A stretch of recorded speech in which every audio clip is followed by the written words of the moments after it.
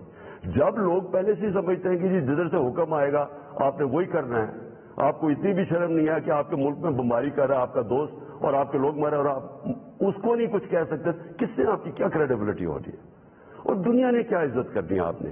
جب ہم یہ وار آن ٹیرر میں حصہ لے رہے تھے, بیرون ملک پاکستانیوں سے میرا تعلق بہت ہے. کبھی ان سے پوچھے کہ ان کو کس ذلت کا سامنا کرنا پڑا.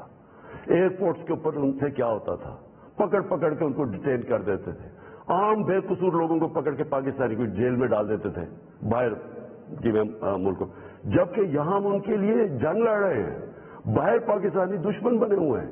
کبھی کسی سے پوچھے کہ ان بیچاروں سے کیا, کتنے پاکستانیوں کو جیلوں میں ڈالا گیا, کسی نے کوئی بات کی, کسی نے ان کے لیے اسٹینڈ. تو میں جب یہ میں کسی کے اگینسٹ نہیں بات کرتا, میں صرف یہ کہتا ہوں کہ میری جو سب سے بڑی ذمہ داری ہے وہ میرے 22 کروڑ لوگ ہیں, میں ان کے لیے فارن پالیسی بناؤں گا. تو یہ جو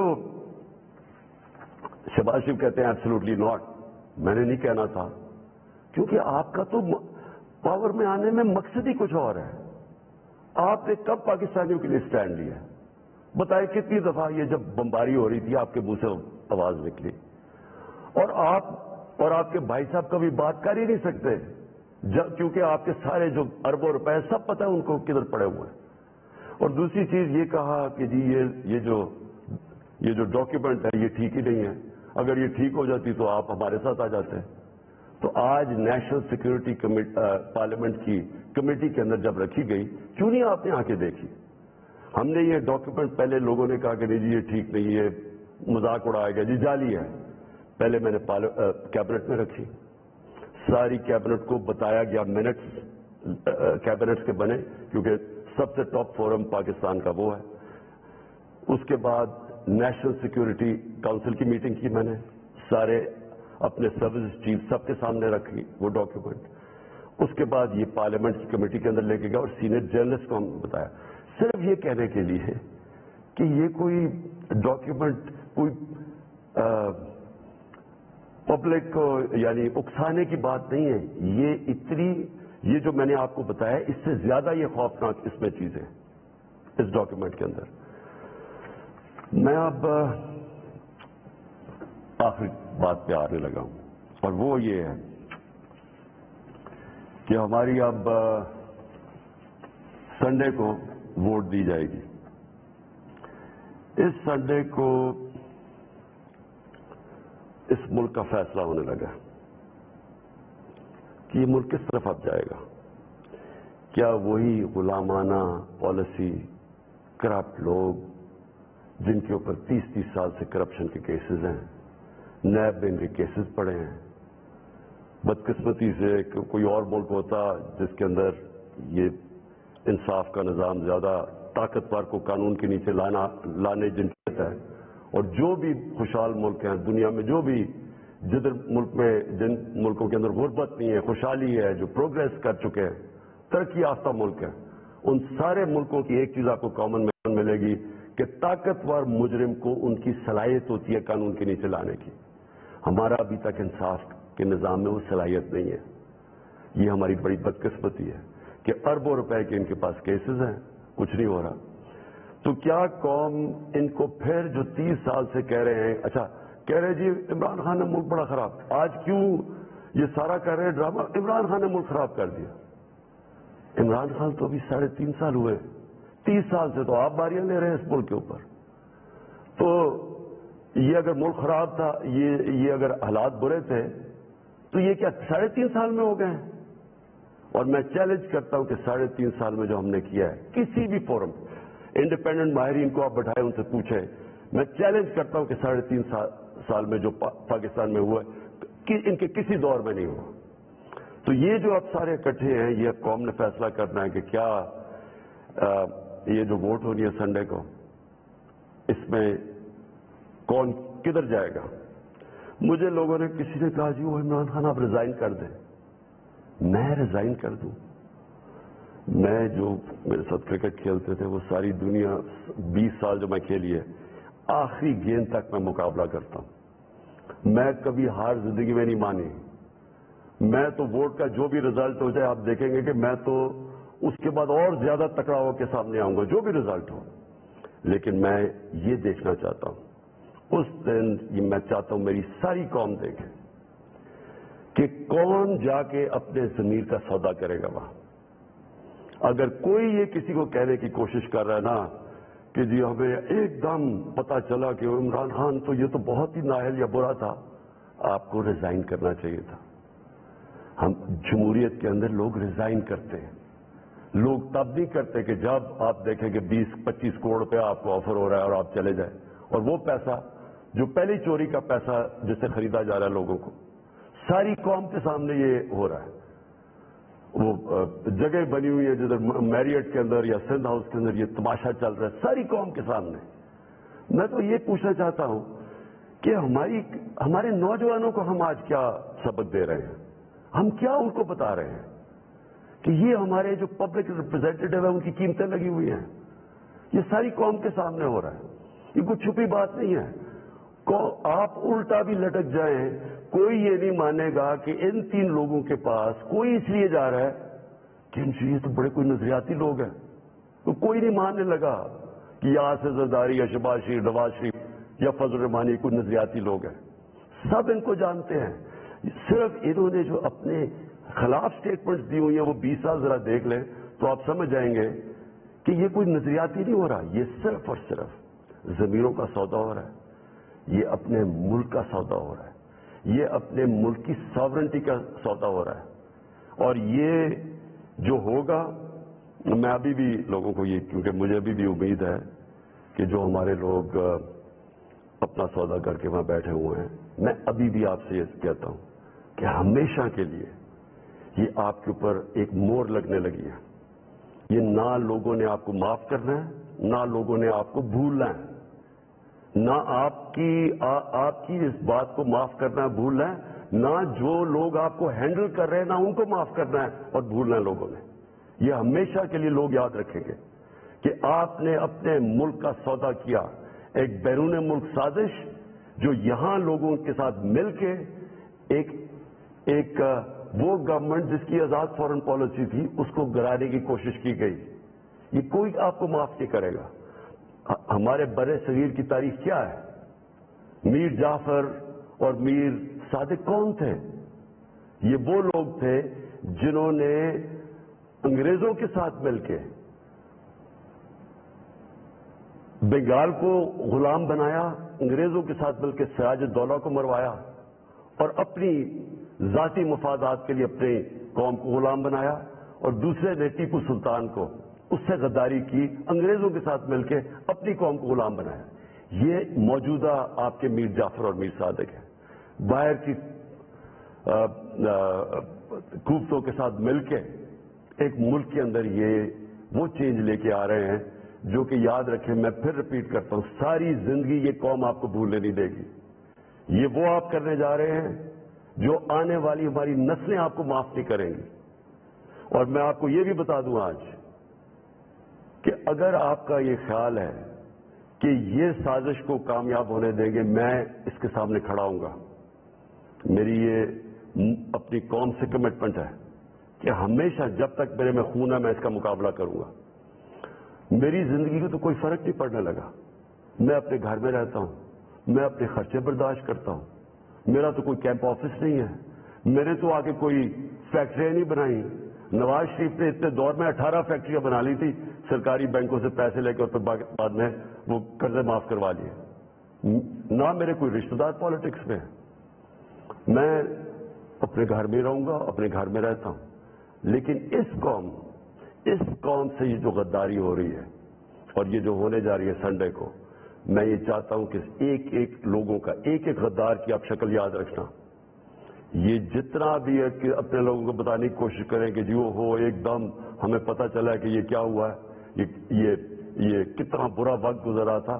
لوگ آپ کی کوئی بات ماننے نہیں لگے.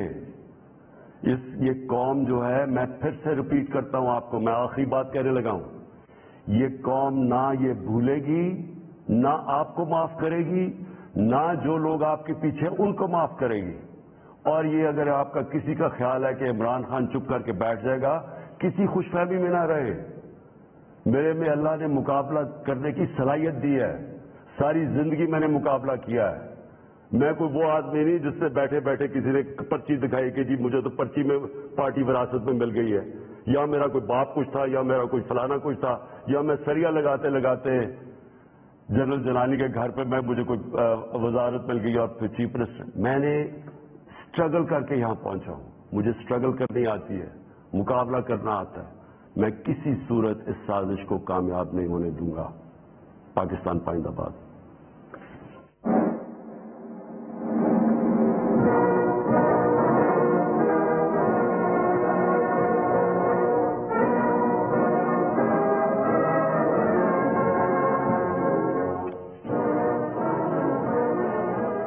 وزیر اعظم عمران خان قوم سے خطاب کر رہے تھے. ان کا کہنا ہے کہ میں استعفی